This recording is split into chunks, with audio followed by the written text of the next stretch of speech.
میرے رسول پاک علیہ السلام کی خدمت میں عورتیں آئیں، عرض کرنے لگے یا رسول اللہ اسلام میں ہمارے لیے بھی کوئی نفع ہے؟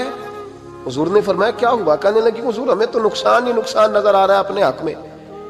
حضور بتلائیں اگر آپ کے دین میں کوئی خیر ہے تو ہم کلمہ پڑھیں فٹافٹ، باقی تو دنیا میں ہمیں اپنا نقصان ہی دکھائی دیتا ہے۔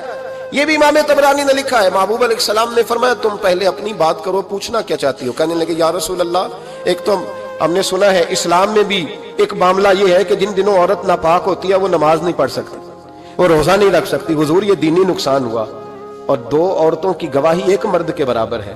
دنیا میں بھی ہمارا وہ کردار نہ ہوا جو کہ مردوں کا ہے، تو حضور ہماری دنیا میں بھی نقصان ہے، دین میں بھی نقصان ہے۔ یا رسول اللہ یا رسول اللہ یا رسول اللہ صلی اللہ علیہ وسلم آقا۔ پھر تو یہ ہوا کہ ہفتے مہینے کے بہت سارے دن عورت ویسے ناپاک رہی، دین سے دور رہی، اور اگر وہ قومی معاملات میں کوئی کردار ادا کرنا چاہے پھر بھی اس کی گواہی دو عورتوں کی ایک مرد کے برابر، تو حضور دنیا کا بھی نقصان دین کا بھی۔ میرے کریم نے فرمایا بیٹھ جاؤ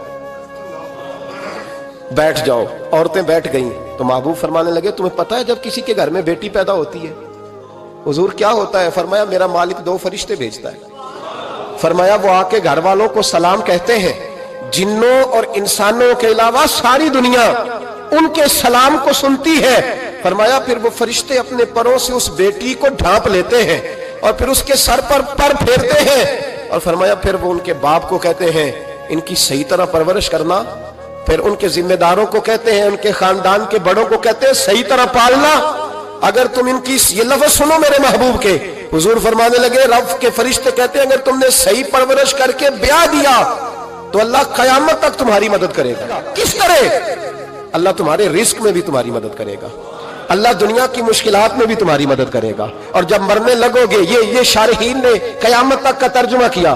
شارحین فرمانے لگے گویا حضور فرما رہے ہیں جب تم مرنے لگو گے بیٹی کی پرورش کرنے والوں تو رب کریم تمہیں کلمہ یاد کرا کے تمہاری مدد کرے گا، اور نکیرین کے سوالات قبر میں آسان کر کے تمہاری مدد کرے گا، اور قبر میں جنت کی کھڑکی کھول کے تمہاری مدد کرے گا، میزان عمل پر تمہارے عملوں کا وزن زیادہ کرا کے اللہ تمہاری مدد کرے گا، پل صراط پہ تمہیں آسانی سے گزار کے تمہاری مدد کرے گا، میزان عمل پر اپنے محبوب کے ید اللہ والے ہاتھوں سے تمہیں جام پلا کے اللہ تمہاری مدد کرے گا، اور فرمایا تمہیں دوزخ سے بچا کے جنت میں ڈال کے رب تمہاری مدد فرمائے گا، یہ تمہاری مدد ہوگی۔ حضور نے فرمایا یہ تو ہے بچی کی پرورش، اور میرے محبوب نے فرمایا عورتوں تمہیں پتہ ہے جب کوئی عورت حاملہ ہوتی ہے تو اسے کیا ملتا ہے؟ بیویاں تو پہلی بات سن کے رونے لگی، ان کے آنچل آنسوؤں سے بھیگ گئے۔ محبوب فرمانے لگے جب کوئی عورت حاملہ ہوتی ہے تو رب اسے اسی طرح کا اجر دیتا ہے جس طرح اس مجاہد کو اجر ملتا ہے جو جہاد فی سبیل اللہ میں جاتا ہے، اتنا اجر اللہ حاملہ عورت کو دیتا ہے۔ اور محبوب کریم علیہ السلام فرمانے لگے جب وہ بچے کی پیدائش ہوتی ہے، جب بچہ جنتی ہے تو رب اسے اتنا اجر عطا کرتا ہے جتنا رب کریم ایک شہید کو اجر عطا فرماتا ہے، ایک شہید کے برابر مالک اسے اجر دے۔ اور شہید کا اجر تو آپ کو پتہ ہی ہے کتنا ہے، اس کا پہلا قطرہ زمین پہ گرتا ہے تو گناہ اللہ سارے معاف فرما دیتا ہے۔ فرمایا اللہ عورتوں کو یہ اجر دیتا ہے۔ میرے محبوب فرمانے لگے شرط صرف اتنی ہے کہ اپنے خاوند کی فرما بردار رہنا، اور فرمایا اس کے بعد جب وہ بچہ پالتی ہے رات کو اٹھ کے اسے دودھ دیتی ہے، اور اگر بول و براز کرے تو رات کو اٹھ کر اس کی صفائی کرتی ہے۔ فرمایا جو بی بی اپنے بچوں کی خاطر رات بیدار رہے گی رب کریم اسے اتنا ہی اجر دے گا جتنا رات کو اٹھ کے نفل پڑھنے والے کو اجر عطا فرمائے۔